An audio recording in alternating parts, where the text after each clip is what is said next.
오늘 영상 새해 다이어트에 대해서 녹화를 해볼 건데요.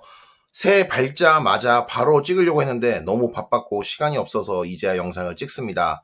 오늘 끝까지 영상 보시면 많은 도움 되실 겁니다. 오늘은 허벌라이프 제품과는 전혀 상관없는 저희 제품을 사용하지 않는 분들에게도 많은 도움이 되실 겁니다. 왜냐하면 오늘 제품 이야기하지 않고 일반적인 다이어트에 대해서만 이야기를 할 겁니다. 지금 새해 시작했고 다이어트 하시는 분들 굉장히 많으시겠죠? 저도 요즘 다이어트를 이제 서서히 준비를 시작을 하고 있는데요. 저는 올해 여름에 한 7월 달 정도 그때쯤 이제 바디 프로필을 찍으려고 지금부터 서서히 준비를 들어갈 겁니다. 왜냐면 빨리 빼지 않고 좀 천천히 체계적으로 좀 다이어트를 해보고 싶어서 저도 다이어트를 할 건데요. 여러분들은 굳이 뭐 바디 프로필을 찍지 않더라도 5kg 빼고 싶은 분도 있고 뭐 10kg 빼고 싶은 분들도 계실 거죠? 그런 분들에게 다이어트를 실패하지 않도록 성공률을 높이는 방법을 좀 얘기해 보고자 해요. 저희 고객님들 만나면 다이어트 하다가 중도에 포기하시는 분들이 간혹 나오시는데요. 그런 분들의 특징을 보면서 이건 우리 고객님들에게는 적용시켜서는 안 되겠다라는 생각을 많이 했어요. 일반적으로 다이어트에 욕심이 많으신 분들, 첫 번째, 음식의 양을 서서히 줄여나가자입니다. 음식의 양을 서서히 줄여나가는 것이 성격이 급한 분들에게는 굉장히 힘든 일이에요. 나 다이어트 시작했으니까 빨리 어제 밥 먹은 거 한 공기씩 먹었으니까 오늘 반 공기로 줄여야지. 이렇게 확 음식의 양을 줄여버리면 그 다음 식사에는 굉장히 배고픔이 오고 점심을 적게 먹었기 때문에 저녁에 더 배고픔이 많이 오니까 야식을 먹게 되는 거고 야식을 많이 먹게 됨으로써 음식의 양을 확 줄인 부작용이 다시 스프링처럼 튕겨져서 돌아오는 것이죠. 결국은 다음날 체중을 측정했을 때 오히려 체중이 올라가는 내가 원치 않았던 결과가 나오는 것입니다. 즉 음식의 양을 서서히 줄여나가는 것이 부작용이 적은데 확 줄여서 오늘은 안 먹을 거야. 그리고 다음날 다시 확 양이 늘어나서 다이어트 망했어. 도 아니면 모라는 다이어트 방식이 계속 반복됩니다. 그러면서 몸은 더 힘들어지고 힘들어. 힘든 건 다 느끼면서 결과는 없는 거예요. 그러니까 난 살이 안 빠지는 체질이야. 난 다이어트가 힘들어. 지쳐가면서 결국엔 다이어트를 포기하는 거죠. 이것을 음식의 양을 서서히 줄여나가는 체계적인 훈련을 한다면 내가 먹는 탄수화물의 양을 저울로 측정해서 서서히 줄여나가면 어떻게 될까요? 아무래도 내가 적응하게 되면서 위의 양이 서서히 줄여나가게 되겠죠. 이것을 저희가 도와드리는 부분이에요. 그래서 음식의 양 확 줄이지 말고 서서히 줄여나가자. 두 번째, 짜게 먹지 말자입니다. 개인적으로 저도 옛날에 굉장히 짜게 먹는 사람 중에 한 명이었고 고염식을 즐겨 하는 사람이었습니다. 세끼 식사를 먹을 때 우리는 뭐 김치도 먹고 특히 이렇게 겨울에는 염분 문화를 가진 한국인들에게는 찌개와 김치 이런 것들이 다 모두 짠 음식입니다. 그런데 이 짜게 먹지 말자라는 게 단순하게 저염식, 고염식 이걸 말씀드리는 건 아니고요. 내가 평상시에 먹었던 짜게 먹었던 식단에서 그 짠 농도를 서서히 줄여서 계속 싱겁게 만들어 나가자는 거예요. 내가 오늘 김치찌개를 먹었다고 칩시다. 그런데 김치찌개에 있는 근처의 반찬들도 짠 반찬들이라면 이왕 먹는 거면 김치찌개 하나만으로도 나트륨은 충분하다는 거죠. 내가 어쩔 수 없이 라면을 끓여 먹어야 한다면 짜게 먹지 말자라는 것이 라면을 먹지 말라는 게 아니라 라면 스프를 3분의 2만 넣고 끓여 먹으라는 거죠. 그리고 그것이 적응되면 라면 스프는 반만 넣고 먹을 수 있다는 겁니다. 이게 짜게 먹지 말자라는 제가 생각하는 부분이에요. 하루에 총 섭취하는 나트륨의 양이 내가 보통 4,000mg 정도의 나트륨을 먹는다고 칠게요.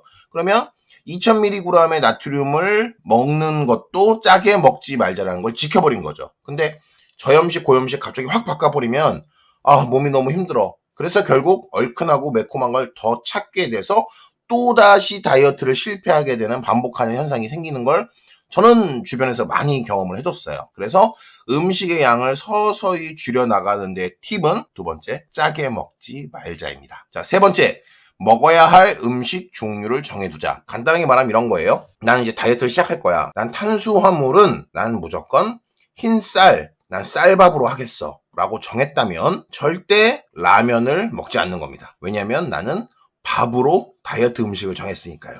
그렇다면 무엇을 먹을 수 없을까요? 짜장면을 먹을 수 없겠죠? 짬뽕을 먹을 수 없겠죠? 떡볶이를 먹을 수 없겠죠? 자, 이게 힘든 게 아니라 이렇게 한번 생각을 해보세요. 닭가슴살하고 고구마하고 야채만 먹어야 다이어트를 성공할 수 있어요 라고 한다면 이런 얘기 한단 말이에요. 저는 밥이 너무 좋아요. 밥 없이는 다이어트를 할 수가 없어요. 이렇게 얘기하죠. 그래요. 그럼 밥을 먹을 수 있는 다이어트 해드릴게요. 만들어드릴게요. 그래서 밥을 먹을 수 있게끔 식단을 다 짜드렸는데 저는요 면 없이는 못 살아요. 저는요 빵 없이는 못 살아요. 이렇게 먹어야 할 음식 종류를 무한하게 사이드로 늘려놓으면 종류가 많아지면 결국 다이어트는 실패합니다. 절대 이것 없이는 난 다이어트를 할 수 없다라는 음식 중에 하나가 저는 밥이에요. 밥을 안 먹고 다이어트 하는 게 제일 어렵더라고요. 그래서 먹어야 할 음식 종류, 탄수화물은 밥으로 정하고 단백질은 단백질을 내가 10가지 이상 먹을 수 있다면 내가 그 단백질의 종류도 3, 4가지로 줄이는 겁니다. 저는 생선, 계란, 그리고 고기 이런 것까지 해서 단백질을 먹을 수 있는 종류도 정해놓고 먹는 거죠. 단백질을 먹을 수 있는 음식을 10가지를 정해놓는다면 얼마나 많은 종류의 단백질을 우리가 먹을 수 있겠어요. 그런데 비용도 비용이지만 식단을 짜는 데 있어서 굉장히 불편함도 많아지고 내가 다이어트를 하는 데 있어서 오히려 많은 식욕을 더 돋구기 때문에 단백질을 먹는 것도 정해놓고 지방도 나는 지방을 아몬드로 가겠어. 나는 지방을 견과류로 좀 먹을 거야. 나는 지방을 계란 후라이를 할 때 노른자를 먹으니까 나는 충분히 그 지방으로 가능해. 이렇게 약간의 먹는 음식들의 종류를 정해두는 것만으로도 다이어트에 성공하게 되는 거죠. 오늘 우리 고객님을 전화를 했는데 오늘 점심 식사 뭐 드실 건가요? 모르겠는데요. 어떻게 될지 모르겠어요. 이렇게 얘기하십니다. 왜 그러냐면 내가 눈 뜨고 뭘 먹어야 될지에 대한 계획이 아예 없는 거죠. 그러니까 나의 라이프, 나의 삶은 다른 사람들에 의해 결정이 돼버리는 거예요. 그러지 말고 내가 먹어야 할 음식은 내가 전날 계획해 놓는 겁니다. 물론 100% 계획을 지키기 어렵겠죠. 하지만 어느 정도 그 계획을 따라간다면 새해 다이어트 여러분들 성공할 확률이 좀 더 올라갈 겁니다. 자, 4번째, 야채는 반드시 무슨 일이 있어도 먹자입니다. 우리가 음식을 먹을 때 밥을 두고 김치가 야채잖아요. 그 외에도 여러 가지 야채 종류가 많습니다. 저는 개인적으로 야채를 좋아하지 않아요. 하지만 억지로 야채를 챙겨 먹어요. 야채를 챙겨 먹는 이유는 딱 하나입니다. 다이어트가 잘 돼요. 야채를 먹게 되면 변비도 잘 안 오죠. 그리고 야채에 우리 몸에 필요한 영양소도 많죠. 그리고 식이섬유가 많이 있기 때문에 화장실 가기도 굉장히 편해지죠. 그리고 컨디셔닝을 좋게 만듭니다. 그리고 육식을 하는 분들, 특히 고기를 먹는 분에게 야채는 필수라는 거죠. 야채는 우리한테 워낙 유익한 식품이기 때문에 내가 일부러 챙겨서 먹으려고 하지 않으면 덜 챙겨 먹게 될 수밖에 없는 것이 야채입니다. 그리고 야채를 내가 의도적으로 먹으려고 해야만 그 필요량을 충족시킬 수가 있다는 거예요. 그래서 내 식단에 내가 오늘 아침에 눈 뜨고 잠들기 전까지 어느 정도의 야채를 먹었나 라고 했었을 때 부족하다면 한 끼 식사는 샐러드처럼 야채가 많은 식단도 저는 매우 좋다고 생각을 해요. 꼭 야채 많이 챙겨두시고요. 야채 잘 챙겨 먹으면 다이어트 잘 됩니다. 주의해야 할 점 하나, 야채에 뿌려 먹는 소스는 당이 없어야 합니다. 자, 마지막 5번째, 물의 양은 언제나 충분히 먹자. 우리가 일반적으로 하루에 2리터 정도의 수분을 섭취해야 건강한 라이프라고 하는데요. 다이어트를 하기 위해선 더 많은 수분 섭취를 해도 좋다고 저는 생각을 합니다. 저 같은 경우에는 평상시에 체중이 75에서 6kg 정도 이상을 나가기 때문에 하루에 수분 섭취량을 약 3리터 정도를 마시고 사는데요. 다이어트 할 때 4리터 정도의 수분량을 늘려서 다이어트 할 때도 굉장히 많습니다. 물론 여성분들 같은 경우에 체중이 많이 나가지 않는 분들은 수분 섭취 양이 당연히 힘들겠죠. 그런 분들은 물을 많이 마실 수 없을 거고 체격이 크신 분들은 물을 많이 먹을 수 있을 겁니다. 코끼리와 토끼가 물에 먹는 양이 다른 것처럼요. 일반적으로 사람에게 필요한 수분량이 2리터라면 그 이상의 수분 섭취를 하기 위해 노력해 보시고요. 가장 수분 섭취를 편하게 성공적으로 할 수 있는 방법은 내가 물통을 커다란 걸 가지고 다니는 겁니다. 그것이 수분을 섭취하는데 가장 좋은 방법이고 내가 점심 식사를 하기 전에 하루에 먹어야 할 총 수분량의 50%를 오전에 끝내놓으면 오후가 너무나도 편하다는 겁니다. 당연히 화장실에 소변을 보는 횟수는 늘어나죠. 당연히 불편할 겁니다. 하지만 분명 다이어트의 효과는 굉장히 크고요. 특히 이렇게 건조한 겨울에는 수분 섭취를 충분히 해두시면 좋습니다.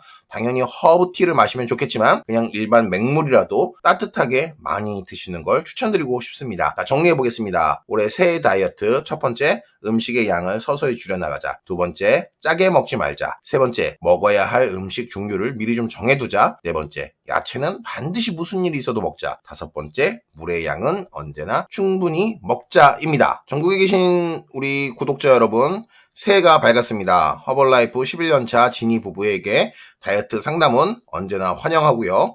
댓글란에 오픈 카톡 남겨놓은 링크 남겨놓으니까 상담해 주시고요. 전화 주셔도 감사합니다. 그리고 허벌라이프 뉴트리션 영양제에 관심 있는 분들, 허벌라이프 제품 프로그램에 관심 있는 분들, 또 부업, 사업에 관심 있는 분들은 주저하거나 망설이지 마시고 연락 주시기 바랍니다. 오늘은 여기까지 하겠습니다. 다음 시간에 뵙겠습니다. 안녕!